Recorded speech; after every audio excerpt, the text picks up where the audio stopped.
এই যে ড্রাগন ফল এনেছিলাম, 2 দিন হয়ে গেল, তো অনেকটা শুকনো একটু হয়ে গেছে, তো আজকে কেটে খেয়ে নিই। আর মেয়ের কলেজ নেই, কলেজ থাকলে খাওয়া হয় না। ব্রেকফাস্ট হলো, তো এই ফলটা কেটে খেয়ে নিই।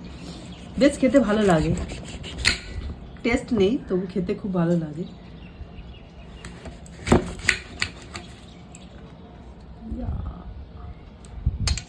দেখতে কি সুন্দর না? চলো তাহলে পিস পিস করে কেটে নিই।